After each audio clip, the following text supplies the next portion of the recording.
Happy that I can't do anything but hug the man. I mean, I appreciate having the chance to work with him, and him being in charge of this defensive line was the perfect guy because he's crazy, as quiet and as likable as he is. He's a nut. Believe me, I think I admire your bow tie and especially your handkerchief.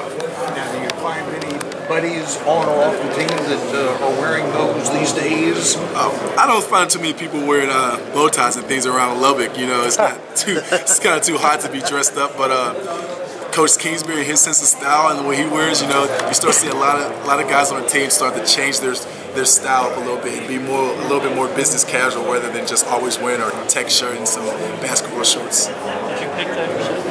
I did. I had a little help actually. Kenny Bell, DeAndre Washington, Jared Castor, they all let me know, and then I also got the approval of Coach Kingsbury once I said I wanted this one. I sent them a picture. He was like, "That's fine." Well, the Kansas State quarterback last year wore a bow tie. I think he was the only one that had a bow tie last year, but he didn't have the handkerchief. So it looks nice. You got to do it all. You got to do that. You got to do the handkerchief and the bow tie, and then the socks too.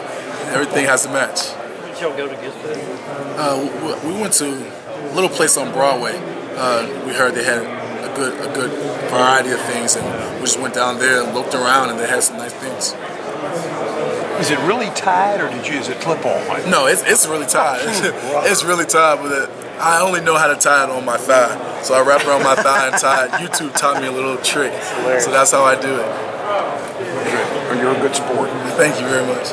How did your summer workouts, did the rain, all that rain that we had this year, affect that at all? No, the rain didn't affect anything. If it wasn't lightning and we weren't allowed to be out there, we were out there. So people were just, you might go ahead and take your vitamins and drink your orange juice because we're going to be out there running in the rain. You know, if a game's in the rain, unless it's a lightning delay, when are we going to stop? So it didn't stop our training. You didn't have as hot a summer though to deal with. Yeah, we did, which was a blessing. Yeah, it was a blessing in disguise, but then it came right around. Like, if you get out there now, it's hot. And the big boys work out at 2 o'clock, and it's 101, 104 on that turf.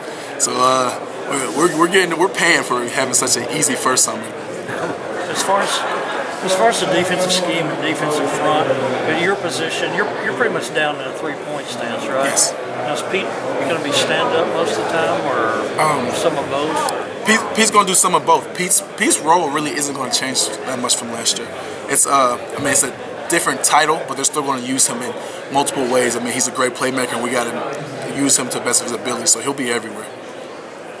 Brandon, what do you like about Coach Gibbs? What do you feel like he kind of brings to the team?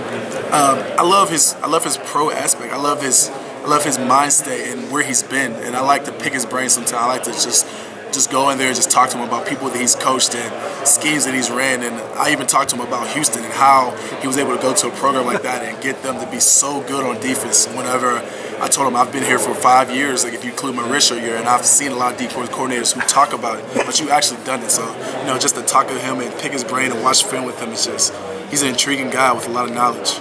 Do you feel like y'all are getting improved quite a bit under him? Definitely. I feel like it's going to be a great approval, and I think that Coach Gibbs will be here for a good while. Just everything he does and the way that he got the team to buy in should show this next season. Brandon, what have you thought about some of the newcomers, some of the freshmen? What have you just thought about how those guys have done so far? I feel like on the defensive line, the freshmen are kind of having a tougher time just because they walk into a room full of seniors, you know, so they're kind of trying to find their niche. Branden he came with us earlier, so he's kind of got to know us early. Everyone else is still filling us out.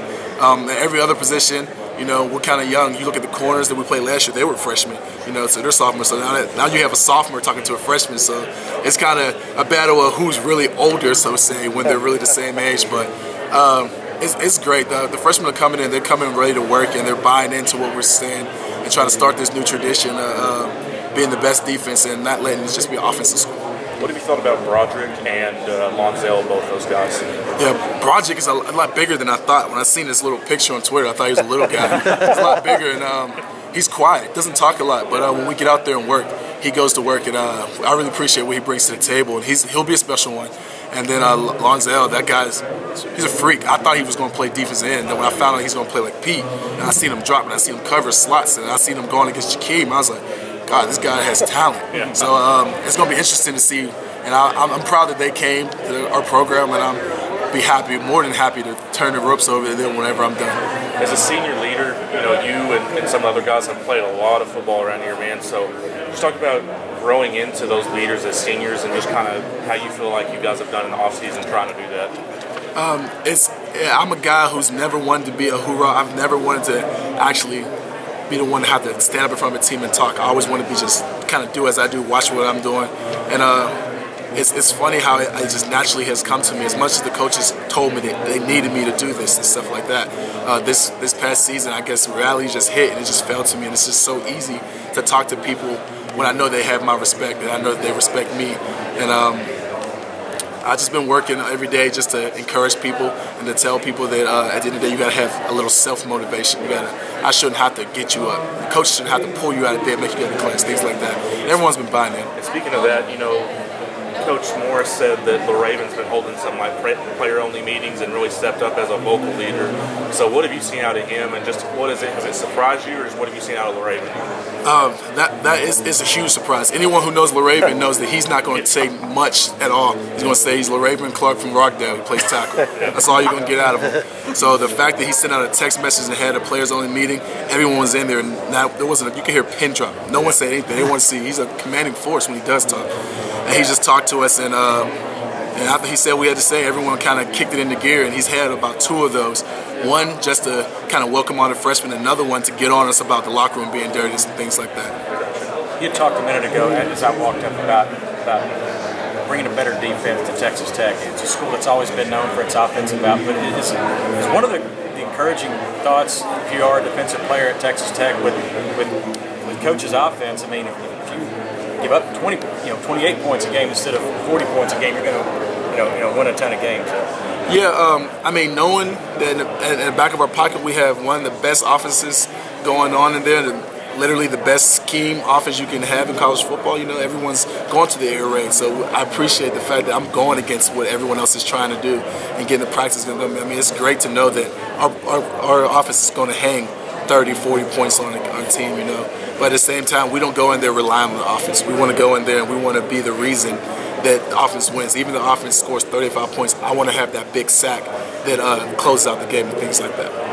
Branden, you mentioned you've been under a whole bunch of defensive coordinators. How difficult has that been? Changing all the time. The first change was kind of difficult because I was recruited by the defensive coordinator was there, so I kind of grew to like him. But after that, it was kind of just business as usual approach. Like I put it in my head that in the NFL, you have no control who's coaching you. You don't know where they're going to be, and there's been plenty of times where a defensive coordinator has left and the team has still been successful, and that's how I take it day by day. Do recruits that come and visit and talk to you, do they ever ask you about the defensive coordinator changes or anything like that? No one has ever come on a recruiting visit and asked me that. You know, I feel like everyone thinks that their coach is going to be there for their entire tenure at a school.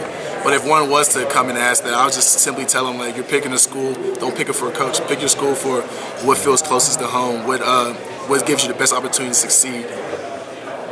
The guys down here at the other end of the room here at TCU, it was this time last year when they were the ones coming off from a 4-win season. People weren't expecting much from them. What is it about this team that you think can surprise people, that you guys could be the surprise team this year the way they were last year?